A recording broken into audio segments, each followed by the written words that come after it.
So any gamers out there, like anybody like back in the day, 90s babies, 80s babies, whatever, even like 2000s that play video games, like whether it's Nintendo, always Super Nintendo, Sega Genesis. I had a Super Nintendo. But what did all of those kind of have in common? Like they all had that cartridge game, that cartridge game that you put in. And sometimes, like, you will put the game in. Anybody ever have the game like freeze midway through the game, and you're like, oh man, you lose all your progress. Yeah. Well, I was not the best gamer, so I used to like when my brothers would beat me, I would just hit the. I just turned the game off by accident.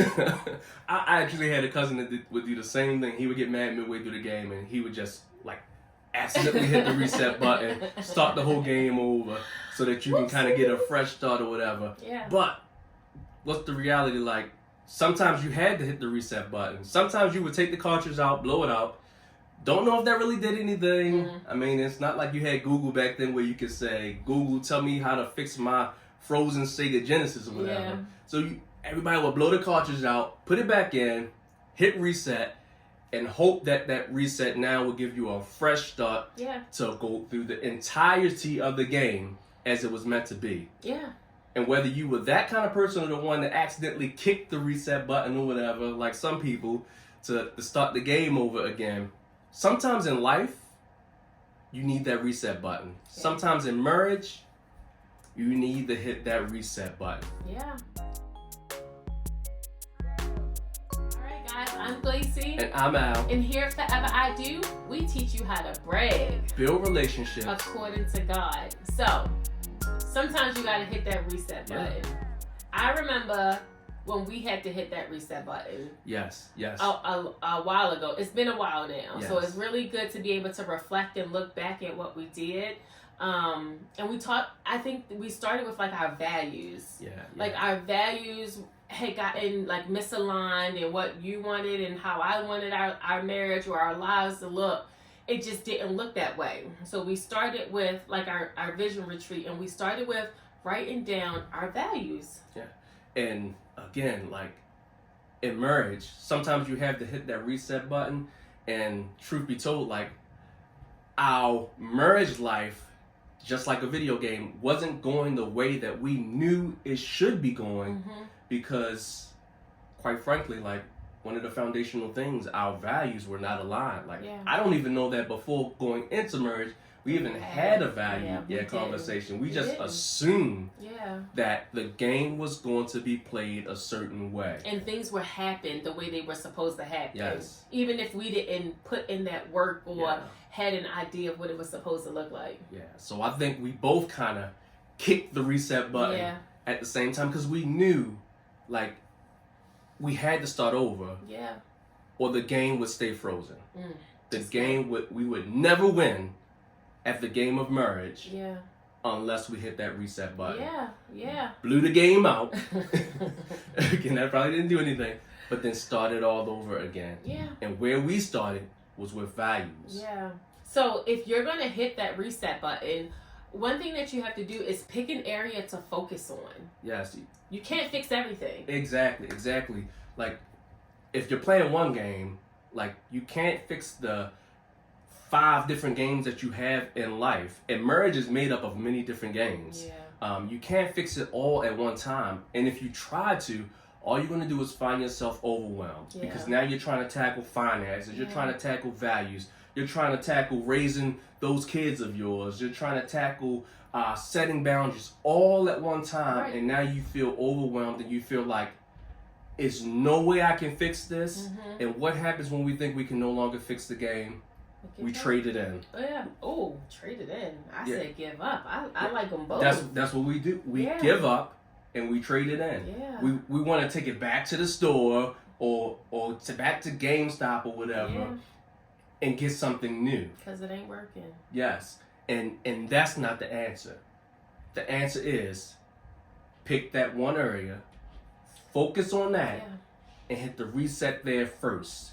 And the principles that you apply there will then kind of apply to the other areas of your marriage, so that you don't feel overwhelmed and you feel like you accomplished something. You feel like you are now moving forward. The game is starting to go your way.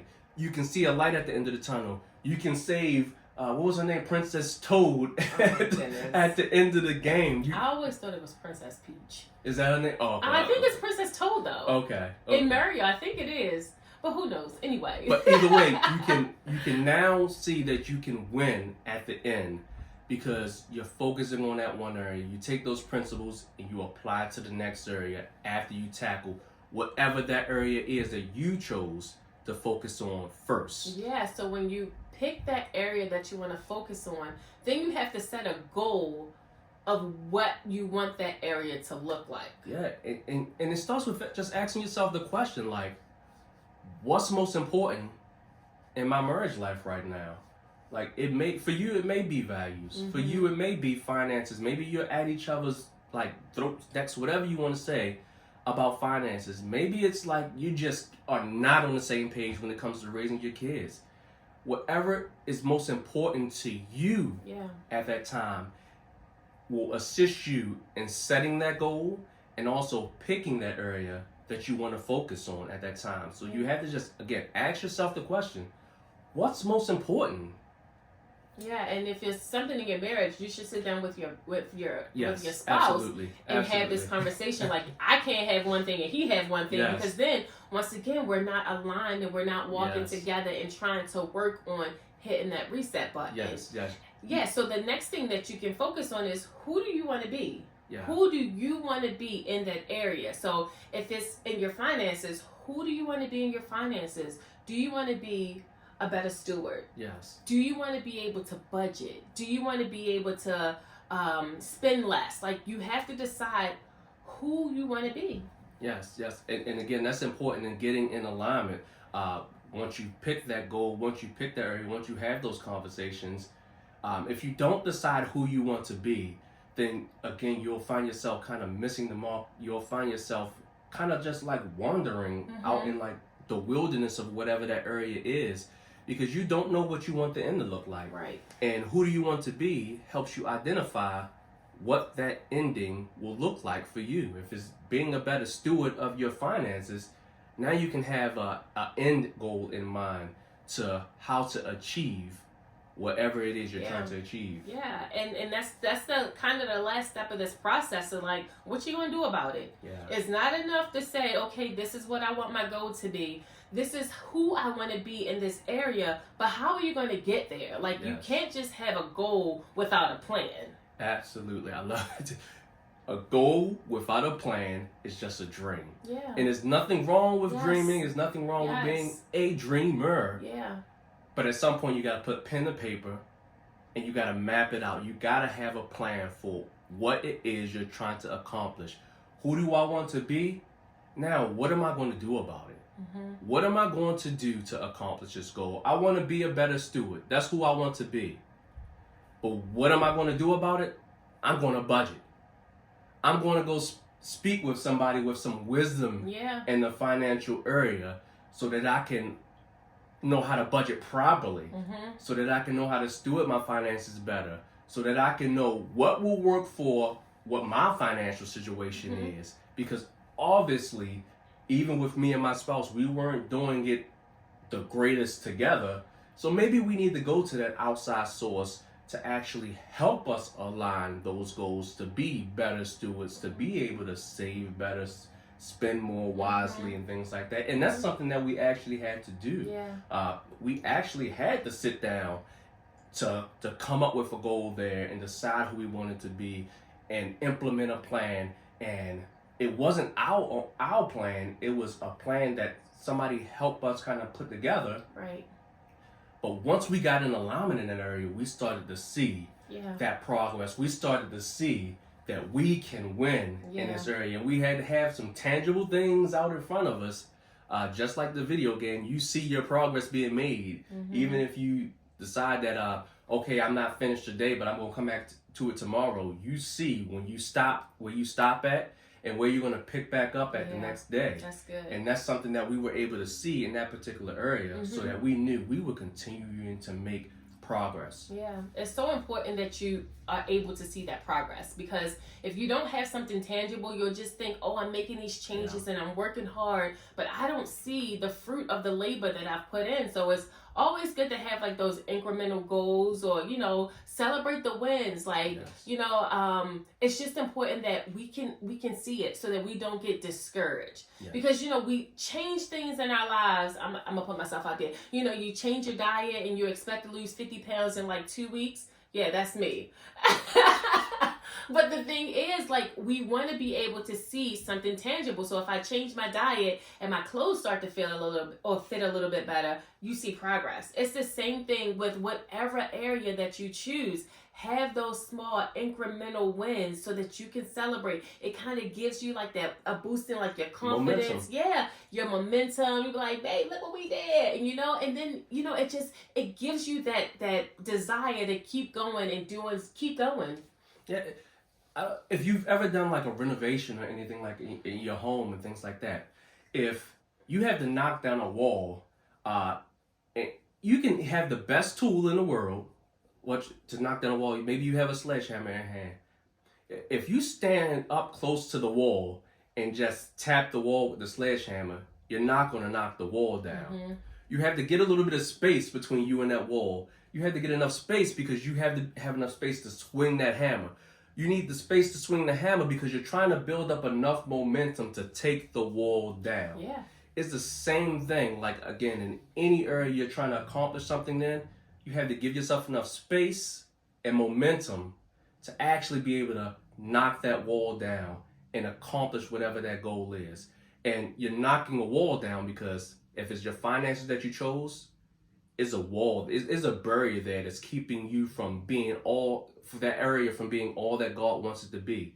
If it's intimacy in your marriage, it's a wall there keeping you and your spouse from connecting in that way to make the intimate areas of your marriage all that it was meant to be. Yeah. If it's raising children, there's a wall there that needs to be knocked down, and it takes momentum to actually accomplish that. Yeah, so what area in your life do you need to focus on? Tell us down in the comments. We want to be able to talk and help you guys work through those different things. What is that area that you are going to change this year? Yes. Where are you going to hit that reset button? And if you do need help on where you can hit that reset button and what you can do, book a brag session. We would love to walk through this journey with you. It's so important that you realize that you don't have to do this alone. It's so important to realize that mistakes that others had, you can learn from their mistakes. Absolutely. You don't have to make the same mistakes. It's the same thing like with our kids. I want our kids to start where we end, not where we started. So book a brag session. Yes, and understand again, like, we want to walk alongside you and share. I love that Gleacy said that learn from somebody else's mistakes. When we walk alongside you, we're not going to sit here and tell you that it's always been a certain way. And the best lessons learned are learned from other people, through other people, and not having to learn those lessons on your own and having to have the same stumbling blocks, same pitfalls that those before you had. Not that you want your own pitfalls, but you want to be able to navigate around those holes, those pitfalls as best as possible. And that's why we want to walk alongside you. We want you to understand that we have been there. Yes. And that we understand that even when it comes to hitting that reset button, you can't hit the reset button on your whole life at one time. Yeah. You have to take a bite and chew that meal, eat that meal one bite at a time. And it's the same way in whatever you're trying to tackle in your life. You want to take those small chunks so that you can accomplish what it is that you're trying to accomplish. Yeah. All right, guys. Thank you so much for joining us. If you haven't already, hit the like button. Subscribe to our channel. Y'all, we are so grateful for this year and all that will be done through it. And we want you guys to be part of our Forever IG family. We'll see you guys in our next video. Brag on it.